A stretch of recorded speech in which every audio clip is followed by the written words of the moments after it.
अस्सलाम वालेकुम। अल्लाह के बाबरकत नाम से स्टार्ट करते हैं।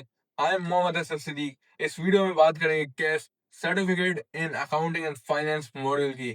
इस कैफ मॉड्यूल के अंदर हमारे पास 8 सब्जेक्ट है, 4 ग्रुप ए में, 4 ग्रुप बी में। इस वीडियो में हम लोग ग्रुप ए की सब्जेक्ट्स की बात करेंगे।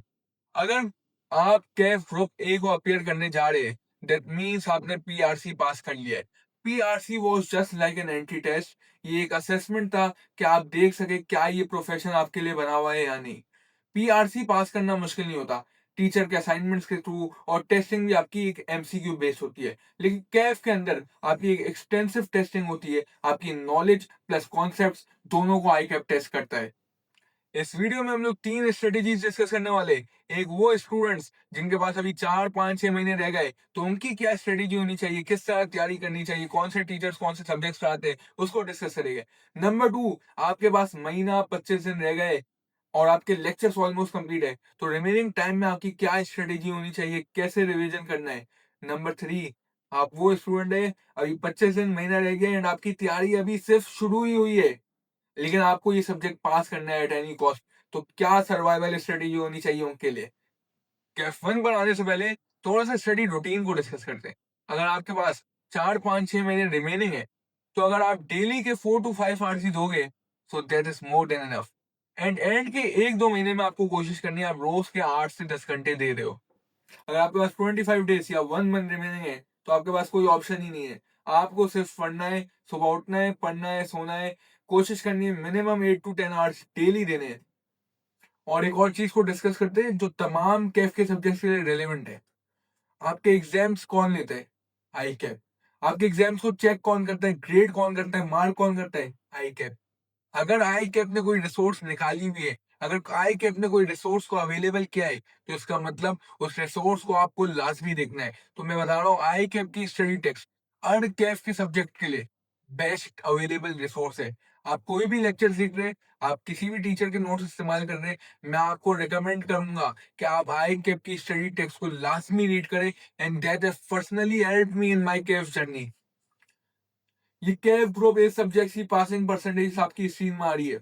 अगर इन स्टेटिस्टिक्स को गौर से देखे, एक भी सब्जेक्ट ऐसा नहीं है जिसकी पासिंग परसेंटेज 50 से ऊपर हो। This should be enough to make you realise that you are starting something very tough, very difficult, yet very prestigious, and इंशाल्लाह in the end it will all be worth it. Future chartered accountants, I hope आप मेरी बात को समझ रहे होगे। चलिए start करते हैं क्लास वन से, फाइनेंशियल अकाउंटिंग एंड रिपोर्टिंग। इस सब्जेक्ट की basics PRC intro to accounting में भी आप पढ़कर आ रहे होते हैं। जो पीआरसी की टेस्टिंग है वो एमसीक्यू बेस्ड टेस्टिंग है, लेकिन जो कैफ की टेस्टिंग है वो बहुत ज्यादा एक्सटेंसिव है। कैफ के अंदर आप पूरी की पूरी स्टेटमेंट्स बना रहे होते हो, पूरे के पूरे डिस्क्लोजर्स बना रहे होते हो एज पर द स्टैंडर्ड्स। अगर मैं पासिंग परसेंटेज इस सब्जेक्ट की बात करूं, तो ऑन एन एवरेज 30% है। ग्रुप ए का ये वो वाइज सब्जेक्ट है जिसकी सबसे कम पासिंग परसेंटेज है। इसके दो रीजन है। या आप इस सब्जेक्ट को एग्जाम करवा के आते हो, तो आपकी एक बेस नहीं बनी हुई होती, एंड फिर आप बेसिक से नहीं पढ़ते होते, डायरेक्ट कैफ स्टार्ट कर रहे होते हो, तो एक वहां इशू आता है। दूसरा, आपने पीआरसी का पेपर तो दिया होता है, लेकिन इस पेपर को भी आप पीआरसी समझ लेते हो। जिस दिन आपने इस कैफ के सब्जेक्ट को पीआरसी समझ लिया, तो वो समझे ये सब्जेक्ट आपके हाथों से निकल गया। अगर मैं इस सब्जेक्ट के सिलेबस को डिस्कस करने से पहले एक चीज बताऊंगा, इस सब्जेक्ट में प्रैक्टिस बहुत इंपॉर्टेंट है। आप कॉन्सेप्ट्स को समझो, प्रैक्टिस करो। आप कॉन्सेप्ट्स को समझो, सॉल्व पास पेपर्स देखो। तो practice is the key to pass this subject. Accounting के साथ इस सब्जेक्ट में रिपोर्टिंग भी है। रिपोर्टिंग का मतलब, जो आप फाइनेंशियल स्टेटमेंट्स बना रहे होते हो, उसको आपको शेयर होल्डर्स के सामने प्रेजेंट करना पड़ता है। जब आप शेयर होल्डर्स या एक्सटर्नल स्टेक होल्डर्स को अपनी स्टेटमेंट दिखा रहे हो, तो वो एक सेट फॉर्मेट में होनी चाहिए, एक सेट क्राइटेरिया में होना चाहिए, जो एक स्टैंडर्ड ने डिफाइन किया है। तो इसमें फॉर्मेट, प्रेजेंटेशन सब बहुत ज्यादा इंपॉर्टेंट है। फॉर्मेटिंग से मतलब मेरा वो नहीं है कि आप स्केल लेके पेपर में बैठ जाओ। अगर वो करना शुरू कर दिया आपने, तो आपका पेपर समझे टाइम मैनेजमेंट की वजह से फेल हो जाएगा। By the formatting, by the presentation, I mean जो डिस्क्लोजर की रिक्वायरमेंट्स है, जो स्टेटमेंट का एक पैटर्न होता है। फॉर एग्जांपल, अगर एसओएफई की बात करें, पहले एसेट्स आ रहे हैं, फिर हमारे पास इक्विटी एंड लायबिलिटी का सेक्शन आ रहा है, तो एक सेट स्टैंडर्ड होता है, उसको फॉलो करना जरूरी है। उसके लिए मैं यही रिकमेंड करूंगा, आई कैप की स्टडी टेक्स्ट साथ में रीड करें, आप जो भी लेक्चर्स देख रहे हैं उसके साथ आईक्यूब की स्टडी टेक्स्ट पढ़े, क्योंकि आईक्यूब की स्टडी टेक्स्ट में कॉन्सेप्ट्स के साथ एग्जाम इलस्ट्रेशन सिखाई गई है और उसमें पूरा आपका एक जो स्टैंडर्ड्स के एक्सट्रैक्ट्स उठा के आपकी स्टडी टेक्स्ट में डाले गए एंड उससे आपकी बहुत ज्यादा अच्छी लर्निंग होगी और एक बहुत अच्छा कॉन्सेप्ट बनेगा जो आपको पेपर में लाजमी हेल्प करने वाला है। इस सब्जेक्ट में आपको बहुत ज़्यादा मेहनत करनी है, क्योंकि कैफ ग्रुप बी में भी रिपोर्टिंग का पेपर है जिसमें आपको हेल्प होने वाली है एंड फिर आप जब फाइनल्स में आएंगे तो हमारे पास एक लेंदी रिपोर्टिंग का पेपर है, उसमें भी बहुत ज़्यादा हेल्प होने वाली है। तो इस सब्जेक्ट को कॉम्प्रोमाइज नहीं होने दीजिएगा। एक और चीज़ मैंने बताया ना, जैसे पासिंग परसेंटेज 30% है, जहाँ ये पेपर मुश्किल है उस पेपर की एक अच्छी बात भी है कि वर्किंग के बहुत मार्क्स मिलते हैं। आपका फाइनल आंसर इतना मैटर नहीं करता, ये मैटर नहीं करता आपकी स्टेटमेंट बैलेंस हो रही है या नहीं। आप जो वर्किंग्स कर रहे हो, आप जिस तरह उसको प्लॉट कर रहे हो, आप जिस तरह उसको प्रेजेंट कर रहे हो, वो सब मैटर करता है और इस सब्जेक्ट में मार्क्स निकालना मुश्किल नहीं है। बस आप इस सब्जेक्ट को थोड़ा समझ लो कि इसमें मार्क्स कैसे निकाले जाते हैं, तो आप आराम से इस सब्जेक्ट को कर सकते हो। इस सब्जेक्ट की ग्रेड को देखते हैं। ग्रेड देखने से पहले एक चीज को क्लियर कर लेते हैं। P1 क्या होता है, P2 क्या होता है, T1 क्या होता है, T2 क्या होता है। P1 का मतलब स्टडी टेक्स्ट में जो आप पढ़ रहे हो सेम टू सेम उसी लेवल के सवाल आ रहे होंगे। P2 का मतलब, P2 का मतलब आपने कॉन्सेप्ट तो स्टडी टेक्स्ट में देख लिया है, लेकिन जो सवाल आ रहे होंगे वही कॉन्सेप्ट अप्लाई हो रहे होंगे, लेकिन सवाल थोड़े मुश्किल हो गए। T1 टेस्टिंग वन का मतलब मैक्सिमम 8 मार्क्स का सवाल आएगा। T2 का मतलब मैक्सिमम 20 मार्क्स का सवाल आएगा। P3 एंड T3 आपके कैफ में नहीं है, फाइनल के पेपर्स में।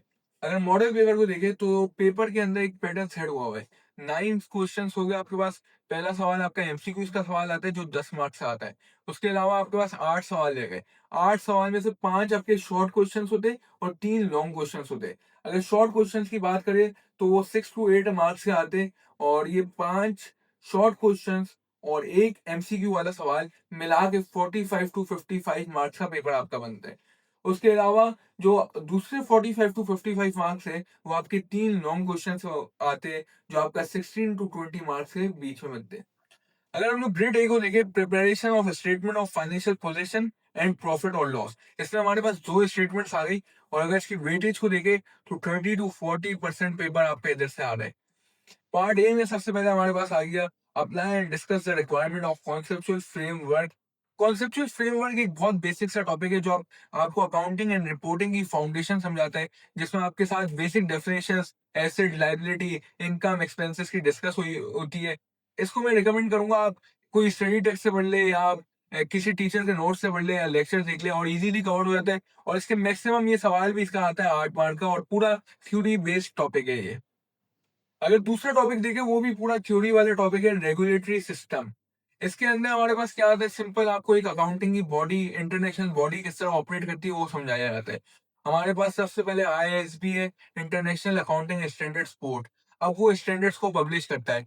पहले जो स्टैंडर्ड्स को पब्लिश करता था वो आईएएस थे, international accounting standards.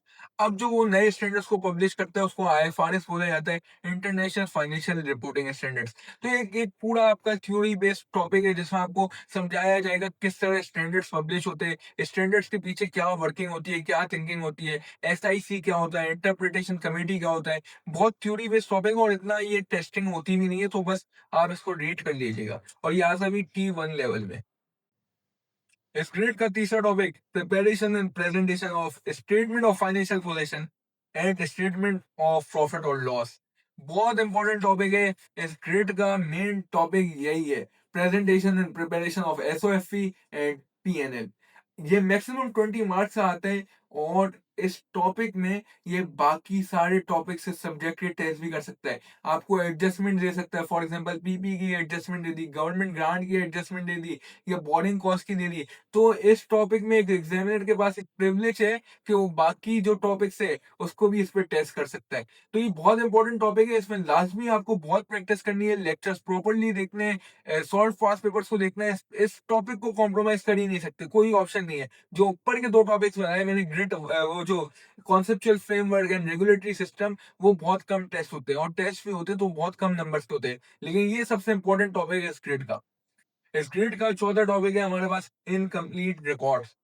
Incomplete records एक नया टॉपिक ऐड हुआ है इस सब्जेक्ट में। इनकम्प्लीट रिकॉर्ड्स का मतलब क्या है, फॉर एग्जांपल अगर कोई बिजनेस है जो डबल एंट्री सिस्टम को फॉलो नहीं करता, कोई भी एंट्री करनी होती है तो रैंडम अपने रजिस्टर में एंट्री कर देता है और आपको आईकैप देगा, पूरा एक सिनेरियो बता देगा और जो रिकॉर्ड्स मौजूद होंगे वो आपको दे देगा। उसमें ये एडजस्टमेंट भी आ सकती है, फॉर एग्जांपल कोई रिकॉर्ड उसका जल गया होगा, कुछ कुछ ना कुछ एक्सीडेंट मतलब नेचुरल डिजास्टर हो गया होगा। तो ये एक थोड़ा-सा ट्रिकी टॉपिक है, लेकिन आईकैप अभी मेरे हिसाब से इसकी टेस्टिंग बहुत ज़्यादा मुश्किल नहीं करेगा क्योंकि एक नया टॉपिक ऐड हुआ है। और जो बच्चों ने ओए लेवल्स किया है तो ये टॉपिक आप उधर पढ़कर आ रहे होते हैं तो एक आपकी बेस बनी होती है। और जिन्होंने नहीं भी पढ़ा हुआ तो ये टॉपिक इंशाल्लाह अगर लेक्चर्स प्रॉपर देखोगे और प्रैक्टिस करोगे तो ये इतना मुश्किल नहीं है। और अभी मेरे हिसाब से ये 8 टू 12 मार्क्स से ज़्यादा आईकैप टेस्ट भी नहीं करेगा। इस ग्रेड का 5वां टॉपिक है हमारे पास, accounting standards for non profit organisation. इस टॉपिक से एक बड़ा सवाल बनाया जा सकता था, लेकिन अगर आप इसकी टेस्टिंग देखो तो T1 है। इसका मतलब मैक्सिमम ये जो आ सकता है वो 8 मार्क्स से आ सकता है। तो कोई मुश्किल सवाल नहीं आने वाला है इसमें से। कोई बेसिक थ्योरी टेस्ट कर सकता है, कोई छोटी-मोटी स्टेटमेंट ऑफ नेट एसेट या सब्सक्रिप्शन अकाउंट या कुछ ऐसा बनवा सकता है। तो अगर आप इसको थोड़ा बहुत स्टडी टेक्स्ट या लेक्चर्स देख लो, थोड़ी बहुत माइनर सी प्रैक्टिस कर लो तो ये हो जाना इतना कोई मुश्किल नहीं है इंशाल्लाह। यहाँ हमारी पूरी ग्रेड ए खत्म होती है, जो 30 टू 40% टेस्ट होती है। अगर मैं 2 टॉपिक्स आपको बोलूँ जिसकी आपको प्रैक्टिस लाज़मी करके आनी है, वो item number 3 preparation and presentation of statement of financial position and statement of profit and loss है, and item number 4 incomplete records. इन 2 टॉपिक्स को इस ग्रेड में प्लीज़ नहीं छोड़िएगा और बाकी कॉन्सेप्चुअल फ्रेमवर्क को भी थोड़ा देख लीजिएगा और एएसएनपीओ को भी देख लीजिएगा जो आइटम नंबर 5 है। ग्रेड बी को देखते हैं। ग्रेड बी हमारे पास है preparation of statement of changes in equity and statement of cash flow. ये इसकी वेटेज है टोटल 20 टू 30%। इस ग्रेड में हमारा पहला टॉपिक है statement of changes in equity. ये टॉपिक आपका 20 मार्क्स तक टेस्ट हो सकता है, T2 पूरी स्टेटमेंट आपको दे सकता है। लेकिन अच्छी बात ये है कि ये स्टेटमेंट मुश्किल नहीं है, इसको बनाना बहुत आसान है। आपको पता है ये हॉरिजॉन्टल और वर्टिकल आ रही होती है। इस पे आपकी जो इक्विटी में चेंजेस आ रही होती है तो उसको रिकॉर्ड कर रहे होते हैं हम लोग। फॉर एग्जांपल अगर डिविडेंड दे दिया है, फॉर एग्जांपल अगर कोई रिजर्व से ट्रांसफर हो रहा है, रिटेन अर्निंग्स से जनरल रिजर्व में आ रहा है, तो जो भी आपकी इक्विटी में चेंजेस आ रही होती है तो इसको उस पे रिकॉर्ड कर रहे होते हैं हम लोग। एक बहुत ही सेट पैटर्न है, बहुत आसान सवाल आता है तो आसानी से कवर हो जाता है। इस ग्रेड का topic number 2 IAS 8 changes in accounting policies, accounting estimates and errors. अच्छा, ये टॉपिक का अलग से एक 8 मार्क्स का सवाल आ सकता है। एंड ये topic frequently statement of changes in equity में भी टेस्ट होता है एज एन एडजस्टमेंट। ये टॉपिक इतना मुश्किल नहीं है लेकिन थोड़ा-सा ट्रिकी है। इसमें आपको देखना पड़ता है कि अगर पॉलिसी में चेंज है या एस्टीमेट में चेंज है या कोई प्रायर पीरियड एरर है तो उसकी एडजस्टमेंट किस तरह लेनी है।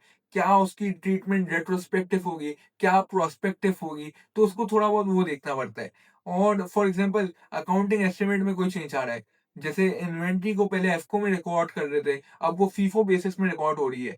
तो ये इस पे क्या ट्रीटमेंट होनी चाहिए? या डेप्रिसिएशन में यूज़फुल लाइफ चेंज हो रही है, रेट चेंज हो रहा है, तो क्या ट्रीटमेंट हो रहा होता है, तो उन एग्जांपल्स को देखना होता है। ये टॉपिक के लिए मैं बोलूँगा, आपको रिकमेंड करूँगा लेक्चर देके थोड़ी बहुत प्रैक्टिस करें, क्योंकि स्टूडेंट्स को काफ़ी मुश्किल होती है, लेकिन ये इतना बड़ा पोर्शन टेस्ट होता नहीं है, मतलब 6 से 8 मार्क्स मैक्स आ सकते हैं इसमें। इस ग्रेड का टॉपिक नंबर 3 हमारे पास है statement of cash flow. Statement of cash flow में आपको दोनों मेथड्स पढ़ने हैं, डायरेक्ट मेथड भी पढ़ना है, इनडायरेक्ट मेथड भी पढ़ना है। ये क्या होता है, चेंज इन कैश की पूरी मूवमेंट बनती है जिसमें आप दिखाते हो cash flow from operating activities, cash flow from financing activity, cash flow from investing activities.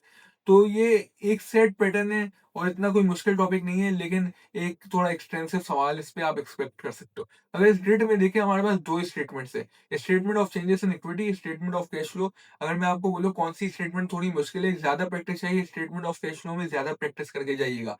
क्योंकि थोड़ा बहुत ये स्टेटमेंट ऑफ कैश फ्लो थोड़ी स्टूडेंट्स को काफ़ी मुश्किल लगती है। अच्छा, एग्जामिनर एक ही स्टेटमेंट टेस्ट करेगा इस ग्रेड्स में से, लेकिन एग्जामिनर का अगर दिल चाहेगा तो 2 स्टेटमेंट्स भी कर सकता है, तो तैयारी सबकी अच्छी करके जानी है इस पे। ग्रेड ए में हमारे पास 2 स्टेटमेंट्स आ गई थी, ग्रेड बी में हमारे पास 2 और स्टेटमेंट्स आ गई, तो अभी हमारी स्टेटमेंट्स खत्म हो गई। अब आते हैं हम लोग ग्रेड सी में। ग्रेड सी में हमारे पास है accounting for non current assets, और ये हमारे पास 35 टू 45% मार्क्स की वेटेज रखता है। इस ग्रेड का सबसे पहला टॉपिक है IS 16 PPE, property plant and equipment. बहुत इंपॉर्टेंट टॉपिक है। मैं आपको बोलूंगा, अपने एग्जाम में एक एक्सटेंसिव सवाल एक्सपेक्ट कर सकते हो 16 टू 20 मार्क्स का। इस टॉपिक में आप देखोगे प्रॉपर्टी, प्लांट, इक्विपमेंट को किस तरह रिकॉर्ड करना है, कौन से मॉडल पर रिकॉर्ड करना है, फिर उसकी सब्सिक्वेंट मेजरमेंट क्या होती है, डेप्रिसिएशन किस तरह करनी है, इम्पेयरमेंट को किस तरह अकाउंट फॉर करना है, अगर डिस्पोजल हो रहा है या एक्सचेंज हो रहा है तो उसकी क्या एंट्रीज होगी। तो एग्जामिनर इसको दो तरीके से टेस्ट कर सकता है। पहला, आपसे जनरल एंट्रीज पूछ सकता है, रिकॉग्निशन की, डिस्पोजल की, सब्सिक्वेंट मेजरमेंट की। और दूसरा, आपको बोल सकता है आप फाइनेंशियल स्टेटमेंट्स के एक्सट्रैक्ट्स बना लो, और एक इसका पूरा पीपी का एक डिस्क्लोजर, एक नोट बनता है, उसका एक सेट फॉर्मेट है आईएएस 16 के मुताबिक, तो वो नोट मांग सकता है। मैं बोलूंगा इस टॉपिक को कॉम्प्रोमाइज नहीं करना, इस टॉपिक को अच्छे से पढ़कर जाना है, क्योंकि ये आप हर आपकी अटेम्प्ट में इसको एक्सपेक्ट कर सकते हो, और एक एक्सटेंसिव नंबर का आता है। शायद इसका अलग से सवाल आ जाए, या कभी कभी आपको ऊपर वाली फाइनेंशियल स्टेटमेंट्स के साथ भी उसकी एडजस्टमेंट्स को टेस्ट कर सकते हैं। तो बहुत इंपॉर्टेंट टॉपिक है।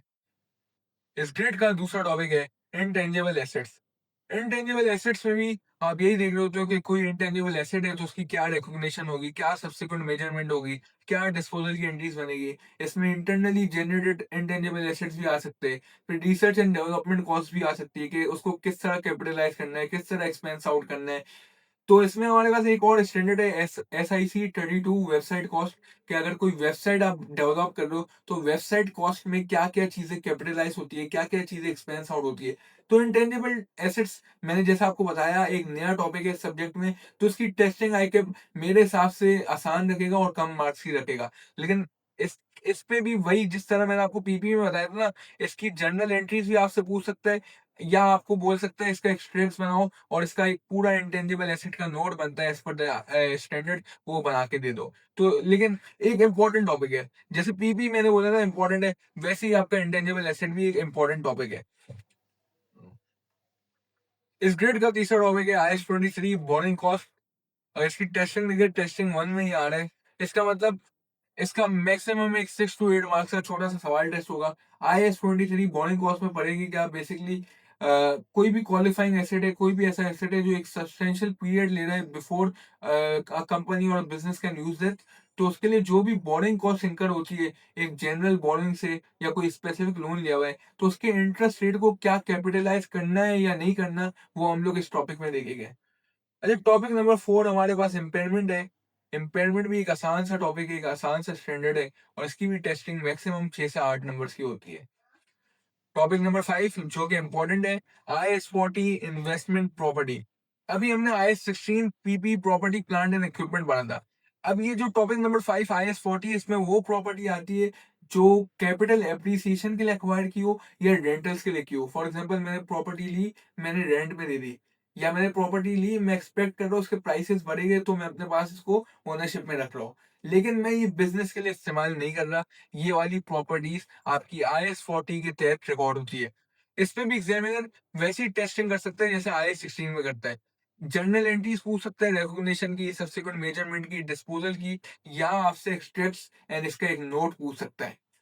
अच्छा, इसमें एक और चीज इंपॉर्टेंट है। इस पे आपके फॉर एग्जांपल IS 2 के मुताबिक कोई इन्वेंट्री रिकॉर्ड हो रही थी, उसकी कन्वर्जन हो जाती है इन्वेस्टमेंट प्रॉपर्टी में, या पहले कोई प्रॉपर्टी ऐसी थी जो बिजनेस में इस्तेमाल हो रही थी, अब बिजनेस से आपकी वो प्रॉपर्टी हट गई है और उसको आपने रेंट में दे दिया है। इसका मतलब पहले उस प्रॉपर्टी में IS 16 लग रहा था, अब IS 40 लग रहा है। ऐसे ही वाइस वर्सा भी हो सकता है।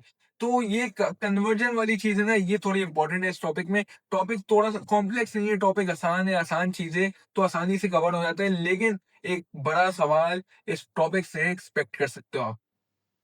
इसके बाद topic number 6 IS 20 government grant.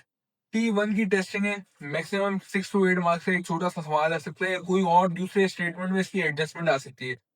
Government grant को एक आसान सा स्टैंडर्ड है, ग्रांट को किस तरह रिकॉग्नाइज करना है, किस तरह कैपिटलाइज करना है। तो एक माइनर सी प्रैक्टिस इस टॉपिक को इंशाल्लाह निकाल देगी। उसके बाद last but not the least IS 41 agriculture का टॉपिक है, हमारे पास एग्रीकल्चर का स्टैंडर्ड है। इसकी टेस्टिंग भी T1 है, मैक्सिमम 6 to 8 मार्क्स से एक छोटा सवाल एक्सपेक्ट कर सकते हो। इसमें बेसिकली ये होता है कि कोई भी लिविंग लिविंग चीज को अगर आपको रिकॉर्ड करना है तो इसके लिए आपको IS 14 का स्टैंडर्ड देखना है।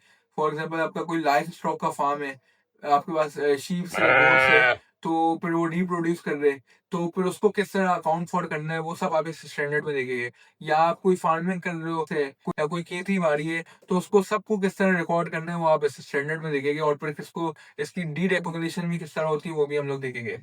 तो आसान टॉपिक है बेसिकली, एक नॉमिनल प्रैक्टिस इसमें मेरे ख्याल से रिक्वायर्ड है। अब हमने इसके पूरे सिलेबस को डिस्कस कर लिया, इसकी इंपॉर्टेंट चीजों को देखते हैं कि जो सबसे ज्यादा इंपॉर्टेंट है जिसमें आपको मैक्सिमम प्रैक्टिस करनी है। अगर ग्रिड ए से बात करूं मैं, statement of financial position, statement of profit and loss और इनकम्प्लीट रिकॉर्ड्स की आपको मैक्सिमम प्रैक्टिस करनी है। अगर मैं ग्रिड बी से बात करूं तो statement of changes in equity and statement of cash flow. अगर मैं ग्रिड सी से बात करूं, topic number 1 IAS 16 property plant and equipment, topic number 2 intangible assets, topic number 5 investment property.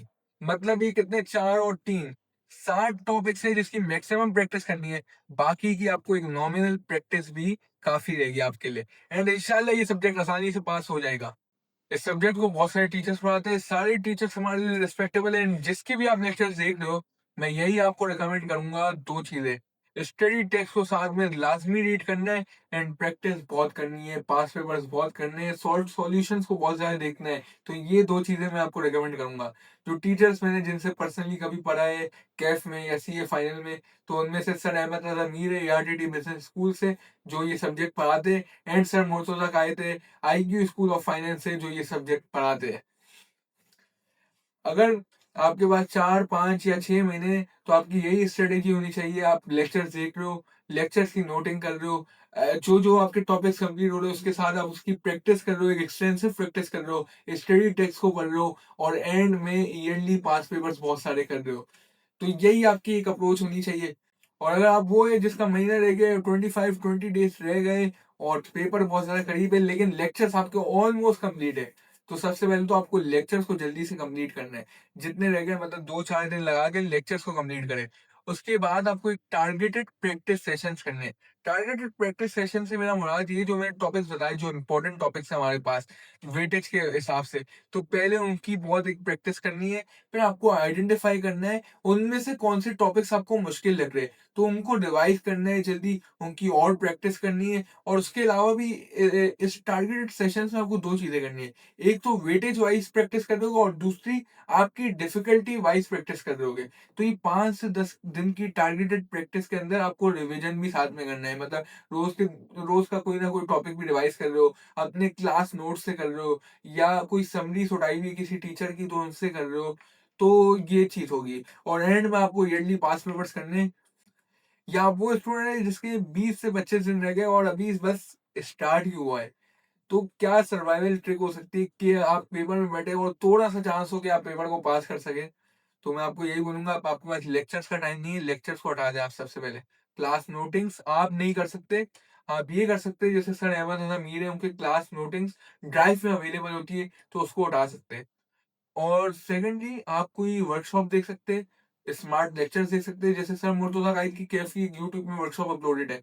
वैसे ही आई कैप कंडक्ट करता है वर्कशॉप, जो 15 से 20 घंटे में टीचर्स आते हैं और पूरे सिलेबस को रिवाइज कर रहे होते हैं। वैसे ही सर मुर्तजा गाइड की यूट्यूब में बहुत अच्छी सी वर्कशॉप लगी हुई, वो देख सकते हैं। या सर अहमद रजा मीर के प्रीमियम लेक्चर्स आते हैं, कस्टमाइज बैच आता है, तो वो सर करते हैं, वो एक रिवीजन बैच होता है, तो वो देख सकते हैं। आपको आपको 10 12 घंटे दिन के देने, एंड हर दिन 10 12 घंटे देने। लेक्चर्स में मेरे हिसाब से आपका कम फोकस होना चाहिए, लेकिन आपको जो बड़े टॉपिक्स है, 7 से 8 बड़े टॉपिक्स बताए, सबसे पहले उसको कंप्लीट करें। एक एक दो दो सवाल करें, बस एक एक दो दो सवाल करें, और अगर सवाल का टाइम नहीं मिल रहा तो वो भी ना करे। एक सवाल कर लो, बाकी थोड़ा बहुत सॉल्व सॉल्यूशन देख लो। जब वो बड़े टॉपिक्स हो जाए तो छोटे टॉपिक्स के लिए लेक्चर्स बिल्कुल नहीं लिखने, आपको समरी नोट्स उठा लो, या जल्दी से स्टडी टेक्स्ट उठा लो, उसको स्किम करना स्टार्ट कर दो। अब इसमें क्या है, मैं एक क्विकली रिवीजन करवा देता हूँ। सबसे पहले आपको क्या करना है, अगर आपके पास आपको लगता है कि आप 10 12 घंटे दे सकते हो दिन के, स्मार्ट लेक्चर्स को उठा लो कि 20 से 25 30 घंटों में आप जो मेन मेन टॉपिक्स है उसको कवर कर लो, तो वो लेक्चर्स आप देख लो। फिर आप अपने नोट्स तो बना ही नहीं सकते, अपने नोट्स बनाने लेक्चर के साथ नहीं बैठना, प्लीज नहीं बैठना, टाइम वेस्ट होगा अगर इस सर्वाइवल पर आप, अगर आप शामिल हो। आप बने बनाए हुए नोट्स ड्राइव, टीचर के ड्राइव्स में मौजूद होते हैं, समरीज मौजूद हो सकती है, उनको इस्तेमाल कर सकते हो। एक एक दो दो सवाल की प्रैक्टिस कर सकते हो, सॉल्व सॉल्यूशन देख सकते हो, और स्टडी टेक्स्ट को स्किम कर सकते हो फॉर वो टॉपिक्स जो हमारे कम वेटेज वाले टॉपिक्स है। तो इंशाल्लाह इस स्ट्रेटजी के साथ मुझे यकीन है, अगर अभी भी आप स्टार्ट करते हैं, मैं रिकमेंड नहीं करूँगा किसी को भी कि एंड महीने में स्टार्ट करें। आपको 4 से 5 महीने पहले एक अच्छी तैयारी स्टार्ट कर देनी चाहिए, क्योंकि लेकिन अगर आप इस सिचुएशन में मौजूद है तो सबसे पहले आपको घबराना नहीं है, क्योंकि this is very much practical कि आप पास कर सकते हैं। और अभी अभी मैं बोलूँगा, अगर आप इस सिचुएशन में, तो छोड़ दें फाउंडेशन बनाना, छोड़ दें कि कॉन्सेप्ट्स को अंडरस्टैंड करना। बस पास करने के लिए एक सर्वाइवल स्ट्रेटजी होगी, जहाँ क्रैमिंग की ज़रूरत होगी वहाँ फॉर्मेट्स को क्रैम करना है, जहाँ जो ज़रूरत होगी उस रिक्वायरमेंट के हिसाब से आपको करना है। क्योंकि अभी आपका एम कोई फाउंडेशन या कोई बेस बनाना नहीं है, सब्जेक्ट को पास करना है। और इंशाल्लाह विद द फेथ ऑफ अल्लाह, अल्लाह पर ईमान है और अपना सेल्फ बिलीफ है, तो 25 दिन की तैयारी में मुझे यकीन है आप इस सब्जेक्ट को पास कर सकते हैं। लेकिन ये कभी भी मैं रिकमेंड नहीं करूँगा। चलते हैं हमारे दूसरे सब्जेक्ट पर, Kaif 2 taxation principles and compliance. एक काफ़ी मॉडरेट बैलेंस पेपर आता है। और अगर बाकी कैफ के सब्जेक्ट्स को देखो तो मैं बोलूँगा ये एक आसान सब्जेक्ट है, क्योंकि ये mixture of numerical plus theory. अब किसी स्टूडेंट की नंबर क्रंचिंग अच्छी होती है, किसी स्टूडेंट को ड्राफ्टिंग या थ्योरी में आसानी होती है। तो ये पेपर में दोनों आता है। 35 to 40% आपका थ्योरी कंसिस्ट करता है, एंड 45 to 55% ये आपका न्यूमेरिकल्स या नंबर क्रंचिंग के मार्क्स होते हैं इस पे। तो ये कंपैरेटिवली एक बैलेंस पेपर है और दूसरे कैफ के सब्जेक्ट से आसान है। इसकी ग्रिड को देखते हैं। ग्रिड ए में हमारे पास है objective system, constitutional provision, ethics provision and ethics. 5 to 10 marks की इसकी वेटेज है। पूरा थ्योरी का टॉपिक है ये। इसके अंदर आपका टैक्सेशन का ऑब्जेक्टिव क्या होता है, क्यों टैक्स कलेक्ट किया जाता है, टैक्स का पाकिस्तान में क्या सिस्टम है, टैक्स में अगर कॉन्स्टिट्यूशन कॉन्स्टिट्यूशन में अगर कोई प्रोविजन लाना है, कोई कानून लाना है, तो किस तरह लाया जाता है, एक एक्ट क्या होता है, एक ऑर्डिनेंस क्या होता है। फिर एथिक्स की बात है कि टैक्स सेविंग किस तरह करनी है, किस तरह एथिकली करनी है, टैक्स इवेजन को अवॉइड करना है। तो एक आसान सा थ्योरी सा टॉपिक है जो 5 से 10 मार्क का आ जाता है। अगर मैं स्टडी टैक्स में जाऊँ तो ये हमारे 3 टॉपिक्स है। Chapter 1 system of taxation in Pakistan, फिर constitutional provision on taxes, and उसके बाद चैप्टर नंबर 3 एथिक्स। ये 3 टॉपिक्स वो है जो ग्रेड ए के टॉपिक्स है, और इसमें 5 to 10 मार्क्स की आपकी वेटेज है। Grid B, income tax chargeability, सबसे इंपॉर्टेंट टॉपिक पूरे इस पेपर का। 50 to 60 मार्क्स का ये टॉपिक आता है। इसमें न्यूमेरिकल भी आता है, इसमें थ्योरी भी आती है, इसमें कंप्यूटेशन का बड़ा सवाल आता है, कंप्यूटेशन का एक छोटा सवाल भी आता है। कंप्यूटेशन के सवाल में इसमें 5 हेड्स ऑफ इनकम हम लोग देख रहे होते हैं। Income from salary, income from business, income from capital gain, income from property, income from other sources. इसके साथ आप जो डिडक्टेबल अलाउंसेस है, एग्जेम्पशन है, लॉसेस है, तो सबको देख, क्रेडिट्स है, तो सबको देख लोगे और एक लंबी सी कंप्यूटेशन करोगे इंडिविजुअल की या एओपी की। तो एक आसान टॉपिक है, अच्छा टॉपिक है, इंटरेस्टिंग टॉपिक है, पढ़ने में मजा आएगा, क्योंकि 70% जो पूरा आप सब्जेक्ट को पढ़ोगे ना, 70% टाइम इस ग्रिड बी को पढ़ने में लग जाएगा। लेकिन ये ग्रिड बी आपकी अच्छी हो गई, ये टॉपिक अच्छा हो गया, तो आपका पेपर अच्छा हो गया।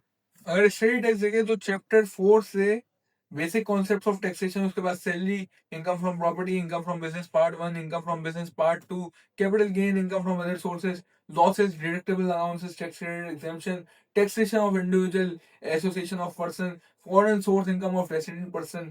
चैप्टर 13, मतलब चैप्टर 4 से लेके चैप्टर 13 आपका ग्रेड बी है, और ये सबसे इंपॉर्टेंट ग्रेड है। उसके बाद हमारे पास grade C, income tax laws, administration and compliance.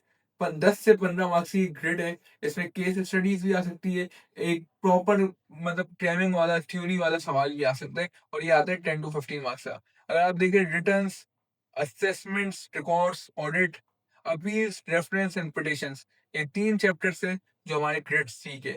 Last but not the least grade D, sale tax law, 20 to 30 marks का आता है। अगर मैं बोलूँ कि ग्रेड बी के बाद सेकंड मोस्ट इंपॉर्टेंट टॉपिक कौन सा है, तो वो सेल टैक्स है, क्योंकि सेल टैक्स में आपकी कंप्यूटेशन का सवाल भी आता है, उसके साथ इसका थ्योरी का सवाल भी आता है। अगर मैं स्टडी टैक्स में जाऊँ तो उसके जो एंड के 3 चैप्टर्स आपके, चैप्टर 17, चैप्टर 18, चैप्टर 19, ये आपके सेल्स टैक्स के। अगर चैप्टर चैप्टर 17 देखे तो सेल टैक्स के कानून को इंट्रोड्यूस करवाएंगे, आपको बताएंगे कि क्या रजिस्ट्रेशन का प्रोसेस होता है, क्या डी रजिस्ट्रेशन का प्रोसेस होता है, टायर 1 रिटेलर्स क्या होता है, और ये सब पूरा आपको वो थोड़ा थ्योरी बेस्ड और थोड़ा बहुत आपको बेसिक्स क्लियर करवाएंगे। फिर चैप्टर 18 में आप कंप्यूटेशन देख लोगे कि सेल्स टैक्स लायबिलिटी को किस तरह डिटरमाइन करना है, किस तरह कंप्यूट करना है। और चैप्टर 19 में हमारे पास अगेन रिटर्न्स एंड रिकॉर्ड्स, एक थ्योरी बेस्ड वाला टॉपिक आ जाता है।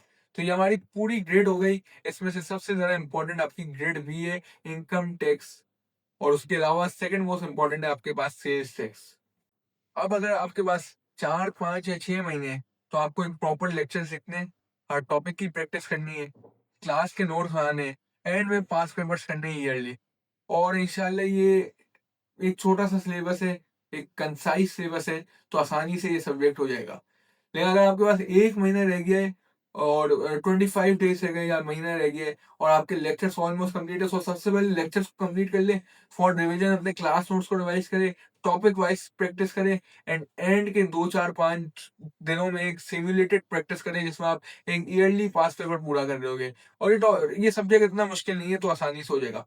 अगर आपके पास 20-25 दिन या 1 महीना सिर्फ रह गया और आपने तैयारी अभी स्टार्ट की है, जो कि नहीं करनी चाहिए थी, लेकिन अब आपके पास यही सर्कमस्टांस है और अब आपको पास करना है किसी भी तरीके से, तो इस सब्जेक्ट को एक रिस्क बेस्ड अप्रोच के तरीके से पास किया जा सकता है। आपको इसमें पता है, इनकम टैक्स के 2 सवाल लाज़मी आते हैं कंप्यूटेशन के, और एक सेल्स टैक्स का कंप्यूटेशन सवाल लाज़मी आता है। एक इनकम टैक्स का बड़ा सवाल आता है कंप्यूटेशन का, एक कैलकुलेशन का छोटा सवाल आता है। जो बड़ा सवाल आता है वो 18 टू 22 मार्क्स का आता है, जो छोटा सवाल आता है वो 10 टू 12 मार्क्स का होता है। मतलब 35 मार्क्स आपको पता है लाज़मी इनकम टैक्स की कैलकुलेशन से आ रहे हैं, और एक सेल टैक्स का कंप्यूटेशन का सवाल आता है 18 टू 22 मार्क्स। अगर मैं रफली बनाऊँ तो 55 मार्क्स आपको कंप्यूटेशन के इधर मिल जाते हैं। मतलब अगर आप सिर्फ इनकम टैक्स के अंदर कंप्यूटेशन सीख लेते हो, एक फॉर्मेट को सीख लेते हो, एड्स ऑफ इनकम्स को देख लेते हो, और उसके अंदर डिडक्टेबल अलाउंसेस, एग्जेम्पशन, क्रेडिट्स, ये कंप्यूटेशन को समझ लेते हो, और सेल टैक्स की भी कंप्यूटेशन को समझ लेते हो। आपको 10 दिन चाहिए कंप्यूटेशन को समझने में, और साथ में थोड़ी बहुत प्रैक्टिस करने में, और शॉर्ट फास्ट पेपर्स को बहुत देखना है, और साथ में अपनी भी थोड़ी बहुत प्रैक्टिस करनी है, क्योंकि एक फॉर्मेट आपके ज़हन में आ जाए। और ये 10-12 दिन में आप आराम से कर सकते हो। मोर देन इनफ है इंशाल्लाह। क्योंकि आपके पास टाइम नहीं है बहुत डिटेल में आना, तो आपको ऊपर-ऊपर से ही देखना है इसको। लेकिन 10-12 दिन में आपकी ऐसी तैयारी हो जाएगी कि ये 55 मार्क्स में से आप 55 मार्क्स को अटेम्प्ट कर सकते हो, और इसके अलावा जो 20-25 मार्क की थ्योरी आ रही है, जो इनकम टैक्स टैक्स से रिलेटेड है या सेल टैक्स से रिलेटेड है, वो भी आपको आती होगी, या आप थोड़े बहुत नोट्स-वोट्स, समरी नोट्स किसी टीचर्स के पढ़ के चले आना, किसी की वर्कशॉप ले लेना, वो थ्योरी भी हो जाएगी। और एंड में जो ग्रेड आपकी ए और ग्रेड सी है, तो उसके लिए सिंपल आप स्टडी टेक्स्ट उठा लो, स्किमिंग कर लो। वो 3-3 टॉपिक्स हैं हमारे पास, 4-4 टॉपिक्स हैं, जो जिसमें सबसे पहले स्टार्ट में 3 टॉपिक्स आ गए थे, फिर नीचे रिटर्न, ऑडिट और वो वाले आ गए थे। तो बस उसको स्किमिंग कर लो तो वो हो जाएगा। इसका मतलब एंड में कोशिश करना 1-2 ईयरली पास पेपर कर लो। तो 20 से 25 दिन में इस सब्जेक्ट को सर्वाइवल मोड में किसी भी तरीके से पास किया जा सकता है, और इंशाल्लाह आसानी से हो जाएगा। ये जो मैं लास्ट स्ट्रेटेजी बता रहा हूँ 25 टू 30 डेज की, ये रिकमेंडेड नहीं है। जो स्टूडेंट इस सिचुएशन में या इस सर्कमस्टांस में आके फंस चुका है, ये सिर्फ उनके लिए। अच्छा, लेक्चर्स प्लस एक एवरेज प्रैक्टिस इस सब्जेक्ट को आसानी से पास करवा सकती है, मैं जनरली बता रहा हूँ। इस सब्जेक्ट को भी बहुत सारे टीचर्स पढ़ाते हैं, लेकिन मैं उन्हीं को रिकमेंड कर रहा हूँ जिनसे मैंने कोई भी सब्जेक्ट अपनी जर्नी में पढ़ा हो। सर मुर्तज़ा काइब टेक्स पढ़ाते हैं from IQ school of finance. उनकी वर्कशॉप भी लाजमी देखिएगा, जो अगर वो वाले स्टूडेंट है जो जिसने अभी तैयारी स्टार्ट की है, तो सर की वर्कशॉप आपको यूट्यूब पे मिल जाएगी। उसके अलावा सर तारिक तुनियो एसटीडी सॉल्यूशंस में, वो वापस अगर वही वाले आप स्टूडेंट है, तो सर तारिक की आप मास्टर शीट्स उठा लीजिएगा, उसको ही घुमाना स्टार्ट कर दें। और नंबर 3 मैंने उनसे पढ़ा नहीं है, लेकिन मैंने काफ़ी नाम सुना है, सर एआरटीटी में पढ़ाते हैं सर अब्दुल्ला, जो एक ट्रेनी भी है केपीएमजी में, उनको 3 साल हो गए, तो वो भी एआरटीटी में पढ़ाते हैं। हमारे पास तीसरा subject Kaif 3 data systems and risk है। ये एजुकेशन स्कीम 2025 के अंडर एक नया सब्जेक्ट ऐड हुआ है, एंड मैं आपको यही रिकमेंड करूंगा इसको जल्द से जल्द अटेम्प्ट करें, बिकॉज इसको मेच्योर होने में टाइम लग जाएगा। अभी इनिशियल अटेम्प्ट्स में आई कैप की लीनियंसी भी ज्यादा होगी, एंड जो आई कैप का टेस्टिंग लेवल है वो काफी मॉडरेट होगा। तो मेरी यही रिकमेंडेशन है, इस पेपर को लाजमी उठाए और जल्दी से जल्दी अटेम्प्ट करके पास करें इंशाल्लाह। इस सब्जेक्ट की मेरे ख्याल से पूरे सिलेबस में जो पूरी सीए की जर्नी है उसमें एक रिक्वायरमेंट जरूर थी, क्योंकि जिस तरह टेक्नोलॉजी इवॉल्व कर रही है, हर इंडस्ट्री में डिस्ट्रप्शन आ रही है, वैसे हमारी अकाउंटिंग और फाइनेंस या ऑडिट की इंडस्ट्री भी इवॉल्व कर रही है। एआई टूल्स आ रहे, ब्लॉकचेन आ रहे, क्लाउड कंप्यूटिंग आ रहे, डेटा एनालिटिक्स के बेशुमार टूल्स आ रहे। तो ये ये जो सब्जेक्ट है, ये हमें सिखाएगा टेक्नोलॉजी किस तरह ऑपरेट करती है। हमें टेक्नोलॉजी की डेवलपमेंट नहीं सीखनी, ना ये सब्जेक्ट सिखाएगा। उसके लिए सॉफ्टवेयर इंजीनियर से, उसके लिए सॉफ्टवेयर डेवलपर से। ये सब्जेक्ट आपको टेक्नोलॉजी की बहुत अच्छी अंडरस्टैंडिंग दे देगा कि किस तरह ये टेक्नोलॉजी काम करती है, एंड आपको ये प्रैक्टिकल लाइफ अपनी आर्टिकलशिप में भी काम आएगा। क्योंकि अगर कोई कंपनी का आप ऑडिट करने जाएंगे तो उनका डेटा कोई ईआरपी सॉफ्टवेयर में स्टोर होता है या कोई डेटा मैनेजमेंट सॉफ्टवेयर को इस्तेमाल कर रहे हैं, तो आपके अंदर एक अंडरस्टैंडिंग पहले से डेवलप होगी कि ये सब किस तरह ऑपरेट करता है, किस तरह डेटाबेस चलती है, किस तरह डेटा प्रोसेस होता है, किस तरह डेटा एनालाइज करते हैं। तो ये सब्जेक्ट काफी इंटरेस्टिंग सब्जेक्ट है, और मेरे ख्याल से ये एक अच्छा एडिशन है आपकी नई स्कीम में। ग्रेड की बात करते हैं तो ग्रेड ए में हमारा डेटा आ गया। डेटा हमारे पास 35 to 45 मार्क्स का है। तो बेसिकली डेटा क्या है? डेटा सिंपल वर्ड्स में फैक्ट्स एंड फिगर्स है। हर चीज जो आप देख रहे हैं, हर चीज आप जो सुन रहे हैं, हर चीज आप जो ऑब्जर्व कर रहे हैं, डेटा ही है। फॉर एग्जाम्पल अभी मैंने जो पासिंग परसेंटेज आपको दिखाई थी कैप ग्रुप ये सब्जेक्ट की, वो भी डेटा है। अगर आप ये वीडियो यूट्यूब चैनल में देख रहे हैं, इसके नीचे लाइक्स कमेंट्स आ रहे होंगे, तो वो भी डेटा है। अगर मेरे चैनल के अंदर जाए, मेरी जो अपलोडेड वीडियोस भी है वो भी एक डेटा है। सोशल मीडिया लिंक्स जो डली हुई है वो भी एक डेटा है। सब्सक्राइबर का काउंट वो भी एक डेटा है। हर चीज डेटा है। डेटा सिंपल वर्ड्स में फैक्ट्स एंड फिगर्स है। डेटा टेक्स्ट भी हो सकता है, डेटा पिक्चर भी हो सकता है, डेटा वीडियो भी हो सकता है, डेटा चार्ट्स एंड ग्राफ्स भी हो सकता है, डेटा स्ट्रक्चर्ड भी हो सकता है, डेटा अनस्ट्रक्चर्ड भी होता है। तो दुनिया में हर चीज आपकी डेटा है, और आपके हर डिसीजन डेटा के बेस में लिए जाते हैं। उसके बाद अगर हम लोग देखें, दूसरी ग्रेड है सिस्टम्स की। सिस्टम की ग्रेड है 20 to 40% की वेटेज रखता है ये।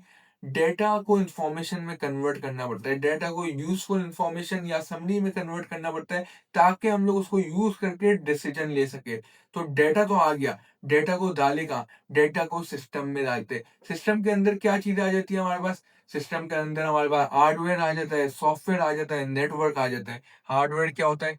सर्वर हो गए, सिस्टम्स हो गए। सॉफ्टवेयर क्या होता है? डेटाबेस मैनेजमेंट टूल्स, या जहाँ आप डेटा स्टोर कर लो, कोई ईआरपी टूल है, तो वो क्या आपके पास सॉफ्टवेयर है। नेटवर्क आपको क्यों चाहिए? रियल टाइम आपको अगर डेटा अपडेट करना है, डेटा को रीड करना है, डेटा को ट्रांसफर करना है, तो उसके लिए आपके पास नेटवर्क आ जाता है। तो ये जो पूरा सिस्टम ग्रिड बी है, वो हमारे पास 30 to 40% है। ये सिस्टम से क्या होता है? डेटा प्रोसेस होता है, और हमारे पास एक यूजफुल समरी आ जाती है, जिसके बेसिस में आप डिसीजन लेते हैं कोई भी बिजनेस के अंदर। Number C, grid number C हमारे पास है रिस्क की, और ये हमारे पास 20 to 30 मार्क्स की है। रिस्क हमारे पास क्या है? जब डेटा है हमारे पास, तो डेटा के रिलेटेड बहुत सारे रिस्क है। डेटा करप्ट हो सकता है, डेटा गलत डल सकता है, डेटा को हैक किया जा सकता है, सिस्टम डाउन टाइम्स आ सकते हैं। तो ये सारे रिस्क मौजूद है। अब इस रिस्क को किस तरह मिटिगेट करना है, और क्या क्या हमारे पास रिस्क है, उसकी आइडेंटिफिकेशन किस तरह करनी है, ये सारा आपका ग्रिड सी है। हमने ग्रिड्स का ओवरव्यू समझ लिया है। अब इस ग्रिड्स के अंदर क्या सब टॉपिक्स है, उसका क्या टेस्टिंग लेवल है, उसके लिए मैं आपको सर अहमद रजा मीर की एक वीडियो रिकमेंड करूंगा, डीएसआर फाइनल करके। सर ने बहुत अच्छे से एक्सप्लेन किया हुआ है क्या सब टॉपिक्स है, उनकी क्या टेस्टिंग हो सकती है, उस पर क्या केस स्टडी आ सकती है या नहीं। तो वीडियो लाजमी देखे वो। आए कि अपने सब्जेक्ट का मॉडल पेपर पब्लिश किया हुआ है, उस समय पेपर पैटर्न का पता चलता है। पहला क्वेश्चन 15 मार्क्स के एमसीक्यूज आते, फिर इसके अंदर 3 केस स्टडी के सवाल थे, और 3 नॉलेज बेस के सवाल थे। ये पूरे पेपर को अगर आप देखें तो 50% आपका केस स्टडीज वाला हिस्सा है, जिसमें आपको पूरा सिनेरियो दिया होगा, और उस सिनेरियो को लिंक करते हुए आपको आंसर को ड्राफ्ट करना है। और बाकी 45 to 50% आप देखें तो क्रैमिंग वाला हिस्सा है, जिसमें आपको एक स्पेसिफिक जो नॉलेज है उसी को रिप्रोड्यूस करना है। मेरी यही रिकमेंडेशन होगी, जहाँ क्रैमिंग की रिक्वायरमेंट है वहाँ क्रैमिंग करें, जहाँ कॉन्सेप्ट आपको क्लियर करना है वहाँ अपनी कॉन्सेप्ट को बिल्ड करें। लेकिन क्रैमिंग में मैं यही बोलूंगा कि आप कीवर्ड्स को क्रैम कर ले, या आप एडिंग्स को क्रैम कर ले, या इंपॉर्टेंट पॉइंटर्स को क्रैम कर ले। ऐसा ना हो आप पूरे पैराग्राफ्स आप याद कर रहे हो, तो वो फिर आप सस्टेन नहीं कर पाएंगे अपने एग्जाम डे में वो नॉलेज। क्रैमिंग के अलावा हमने जैसे डिस्कस किया, 50% आपकी केस स्टडीज आएगी, 45 to 50% की वेटेज केस स्टडीज है। केस स्टडीज के लिए मैं आपको जरूर रिकमेंड करूंगा कि एआई टूल्स को इस्तेमाल करें, एलएलएम को इस्तेमाल करें। जेमिनी के पास जाए, केस स्टडीज उसको बोले इस टॉपिक की दो, उसको फिर उससे आप चेकिंग करवाओ। वैसे जीपीटी इस्तेमाल कर सकते हो, या कोई भी लार्ज लैंग्वेज मॉडल इस्तेमाल कर सकते हो। एक बहुत अच्छा टूल है नोटबुक एलएम। नोटबुक एलएम में पूरी स्टडी टेक्स्ट उठाओ एक-एक की वो अपलोड कर दो। अब वो उस कॉन्टेक्स्ट में ट्रेन हो जाएगा और उसको बोलो कि मुझे अब इन चैप्टर्स की वो केस स्टडीज़ दो। फिर आप उसका आंसर लिखो तो उसको बोलो मार्क करो मुझे उसके ऊपर। तो ये बहुत अच्छे टूल से आप एआई को लेवरेज कर सकते हो अपनी पढ़ाई में और बहुत काम आएगी ये चीज़ें। मैंने स्टडी डेस्क खोल ली है। आपको इस सब्जेक्ट में जिस टीचर के भी आप लेक्चर सीख रहे हो, आपको स्टडी डेस्क लाज़मी पढ़नी है। स्टडी डेस्क में बहुत अच्छा कंटेंट है, उसके साथ बहुत सारी केस स्टडीज़ है, बहुत सारी एग्ज़ाम इलस्ट्रेशंस है, बहुत सारी एग्ज़ाम्पल्स है।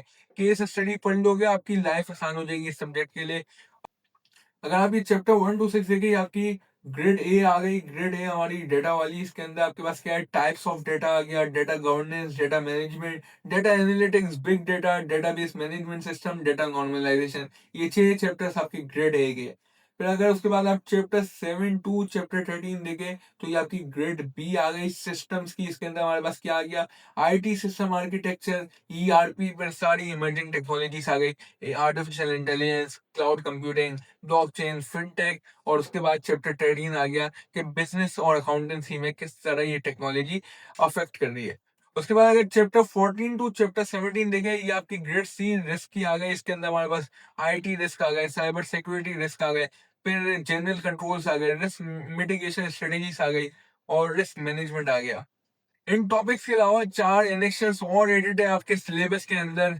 इसके अंदर आपका control annexation A, control objective for information and related technology, ISO IEC 27001, 27002, 27005। फिर regulatory guidelines by SBP, Pakistan legal framework for cyber crime and data security. तो ये 4 और एनेक्शंस आपके सिलेबस में ऐड है। इसके लिए मैं यही आपको बोलूंगा, इसको स्किम कर ले, क्योंकि ये बहुत एक्सटेंसिव हो जाएगा आपके लिए। और इसको स्किम कर लेंगे तो एक मोर देन इनफ इसकी तैयारी हो जाएगी। अगर आपके पास 4 5 6 महीने हैं, तो आप किसी भी टीचर के लेक्चर्स लें। जो मैं टीचर रिकमेंड करूंगा जिनकी मैंने कहीं ना कहीं रिसोर्सेज इस्तेमाल किए अपनी सीए की जर्नी में, सर इब्राहिम ये सब्जेक्ट पढ़ा रहे डीएसआर का आईक्यू स्कूल ऑफ फाइनेंस में।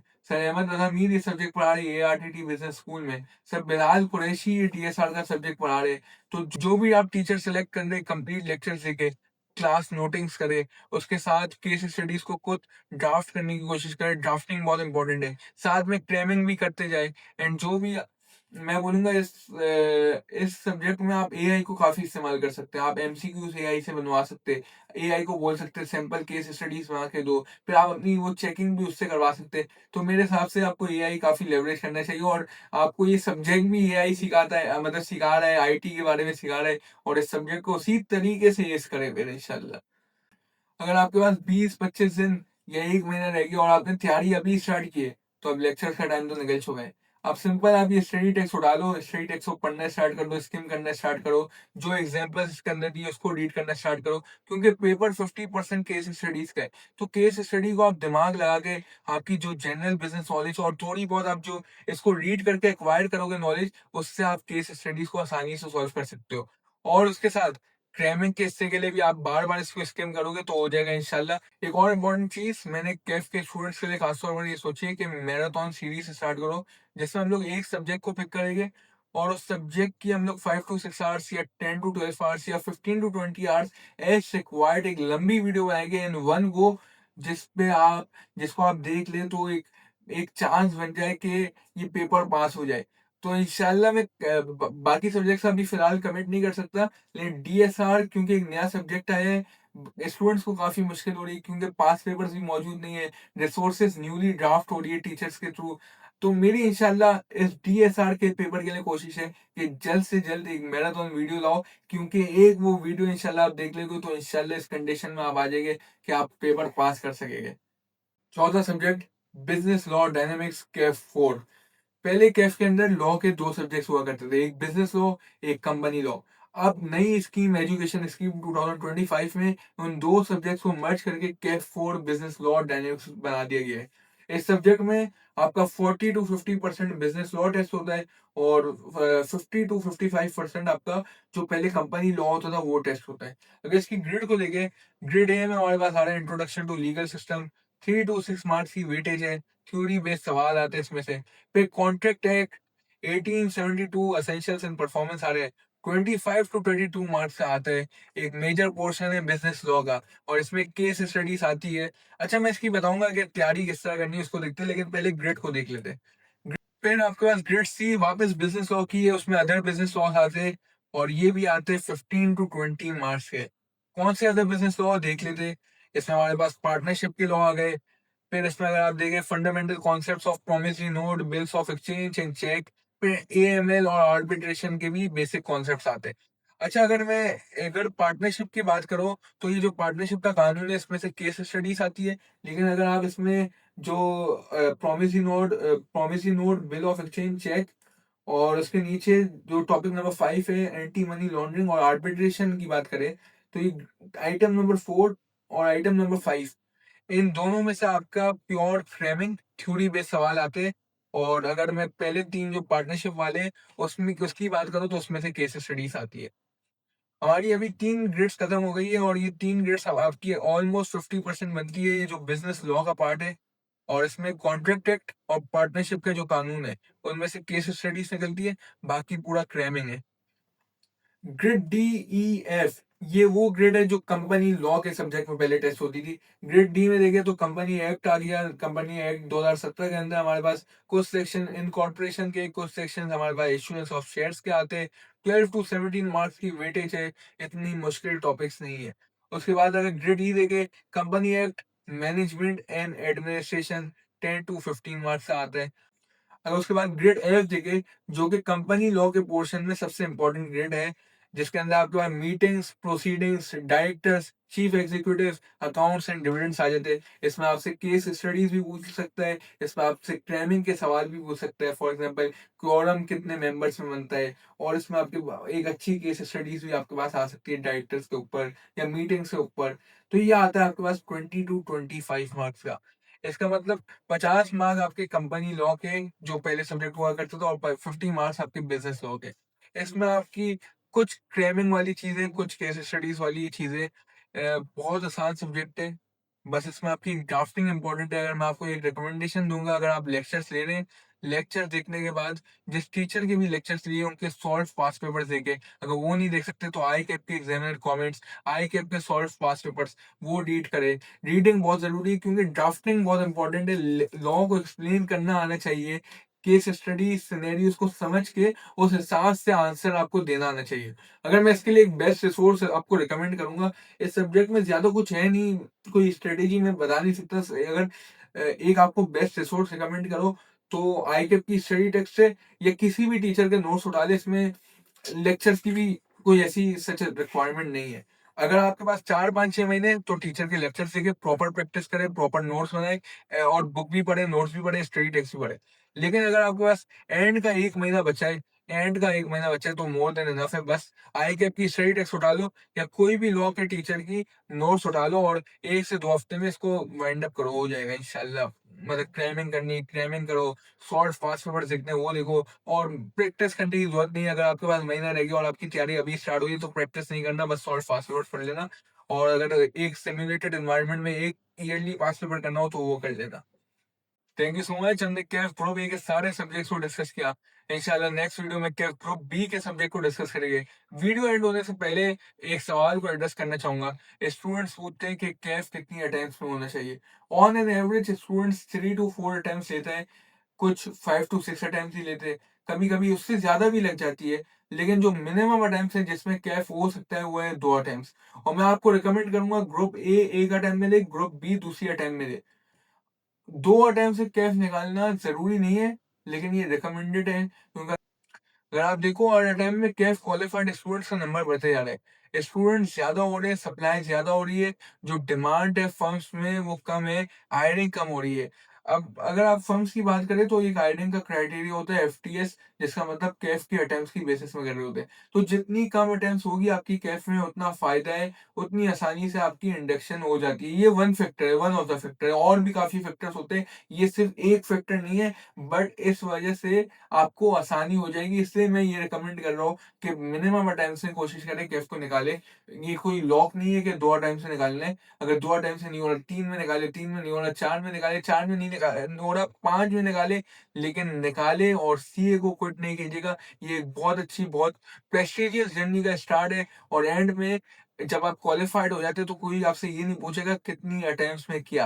आपकी सिग्नेचर की वैल्यू होगी और आप एक चार्टर्ड अकाउंटेंट कहलाएंगे। आपकी अटेम्प्ट से कोई फ़र्क नहीं पड़ता। तो इस जर्नी को नहीं छोड़िएगा जब तक आप चार्टर्ड अकाउंटेंट नहीं बन जाए। Thank you so much. Ehsan Siddiq signing of.